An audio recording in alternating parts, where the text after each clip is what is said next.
रियो के दिल में उठ रहे सवाल अब सिर्फ सवाल नहीं रहे, बल्कि उसके अस्तित्व से जुड़े सच बन चुके हैं। जब रियो करण से पूछता है कि आखिर अंश गुजराल कौन है, तो उस एक सवाल के पीछे छिपी बेचैनी साफ नजर आती है। और फिर जब कर्ण तस्वीर दिखाकर सच्चाई सामने लाता है, तो मानो रियो की पूरी दुनिया ही हिल जाती है, क्योंकि अंश कोई और नहीं बल्कि उसका अपना पिता निकलता है। यह सच सामने आते ही कहानी में जैसे भूचाल आ जाता, टचौल आ जाता है, क्योंकि सास भी कभी बहुत का यह नया और धमाकेदार प्रोमो दर्शकों को एक ऐसे ट्विस्ट की तरफ ले जा रहा है जहां भावनाएं, रिश्ते और अतीत की परछाइयां सब कुछ एक साथ टकराने वाले हैं। अमीर की शादी जैसा खुशियों से भरा मौका भी अब एक बड़े खुलासे का गवाह बनने वाला है, जहां एक तरफ खुशियों का माहौल होगा, वहीं दूसरी तरफ सच्चाई का ऐसा विस्फोट होगा जो हर किसी को झकझोर कर रख देगा। रियो अब शांति निकेतन पहुंच चुका है, लेकिन वह वहां किसी खुशी या सुकून के लिए नहीं आया, बल्कि अपने मन में उठ रहे उन सवालों के जवाब ढूंढने आया है जो उसे अंदर ही अंदर तोड़ रहे हैं। कर्ण पर उसका शक दिन ब दिन गहराता होता जा रहा है।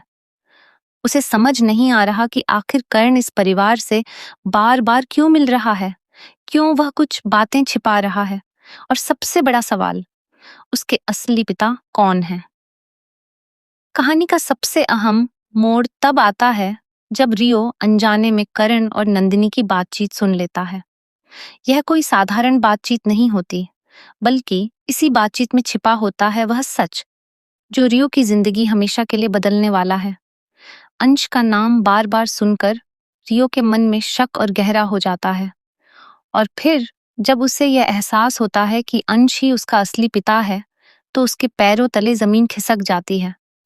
लेकिन रियो सिर्फ आधे अधूरे सच पर भरोसा करने वालों में से नहीं है।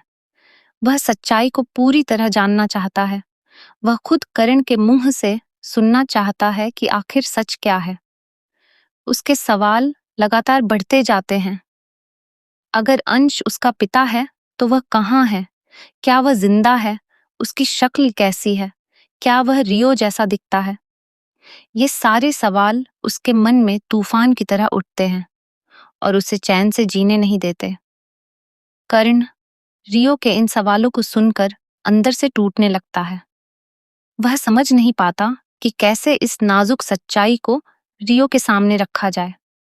एक तरफ वह रियो को सच्चाई बताना चाहता है ताकि उसके मन का बोझ कम हो सके, वहीं दूसरी तरफ वह नंदिनी के दर्द को भी समझता है, जिसे वह दोबारा जिंदा नहीं करना चाहता।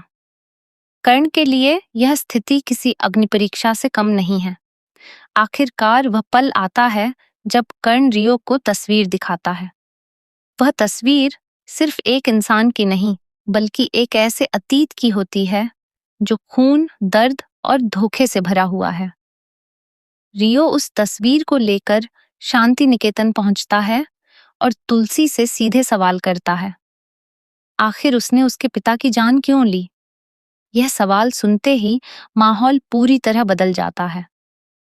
जहां पहले सन्नाटा था, अब वहां तनाव और डर की लहर दौड़ जाती है। रियो को जो सच मिलता है वह पूरा नहीं होता। नियति उसे अधूरी बातें बताकर भड़काने की कोशिश करती है। वह चाहती है कि रियो गुस्से में आकर ऐसे फैसले ले जिससे पूरा परिवार बिखर जाए। अंश की असलियत से अनजान रियो बिना पूरा सच जाने ही तुलसी को दोषी ठहराने लगता है। वह गुस्से में आकर ऐसे शब्द बोलता है जो किसी भी रिश्ते को तोड़ सकते हैं। कर्ण और परिवार के बाकी सदस्य यह सब देखकर हैरान रह जाते हैं, लेकिन सबसे ज्यादा दर्द नंदिनी को होता है, क्योंकि वह जानती है कि सच क्या है। आखिरकार नंदिनी हिम्मत जुटाती है और वह सच्चाई सामने लाती है जिसे सुनकर किसी का भी दिल कांप जाए। वह बताती है कि अंश ने उसके साथ क्या क्या किया, कैसे उसने हर हद पार कर दी, कैसे उसने एक औरत की इज्जत, उसके आत्मसम्मान और उसकी जिंदगी को रौंदने की कोशिश की। वह सिर्फ एक बुरा इंसान नहीं था, बल्कि एक ऐसा चेहरा था जिसके पीछे दरिंदगी छिपी हुई थी। जब हालात बेकाबू हो गए जब हर रास्ता बंद हो गया, तब एक माँ ने वह कदम उठाया जो कोई भी माँ कभी नहीं उठाना चाहती। तुलसी ने बंदूक उठाई और अपने ही बेटे को मार दिया। यह फैसला आसान नहीं था। यह एक माँ के दिल को चीर देने वाला फैसला था, लेकिन उस वक्त उसके पास और कोई रास्ता नहीं बचा था। यह सच्चाई सुनकर रियो पूरी तरह टूट जाता है। उसके लिए यह मानना बेहद मुश्किल होता है कि उसका पिता इतना गिरा हुआ इंसान था। उसके अंदर एक जंग शुरू हो जाती है। एक तरफ उसके पिता की छवि है और दूसरी तरफ वह कड़वा सच जो उसकी आंखों के सामने रखा गया है। अब सवाल यह है कि क्या रियो इस सच्चाई को स्वीकार कर पाएगा? क्या वह अपने गुस्से और दर्द पर काबू पा सकेगा? क्या वह समझ पाएगा कि कभी-कभी हालात इंसान को ऐसे फैसले लेने पर मजबूर कर देते हैं जो बाहर से गलत दिखते हैं लेकिन अंदर से सही होते हैं? दूसरी तरफ नियति की चालें लगातार चल रही हैं। वह चाहती है कि रियो इस सच्चाई को गलत तरीके से समझे और परिवार के खिलाफ खड़ा हो जाए। उसका मकसद सिर्फ एक है, शांति निकेतन को बर्बाद करना और रिश्तों में जहर घोलना। आने वाले एपिसोड्स में यह देखना बेहद दिलचस्प होगा कि रियो कौन सा रास्ता चुनता है। क्या वह नफरत और गुस्से के रास्ते पर चलेगा या फिर सच को समझकर अपने परिवार के साथ खड़ा होगा? क्या तुलसी अपने फैसले को सही साबित कर पाएगी? और क्या नंदिनी अपने अतीत के दर्द से कभी उभर पाएगी? कहानी अब एक ऐसे मोड़ पर है जहां हर किरदार की असली परीक्षा होने वाली है। रिश्तों की सच्चाई, प्यार की ताकत और नफरत की आग, सब कुछ एक साथ देखने को मिलेगा।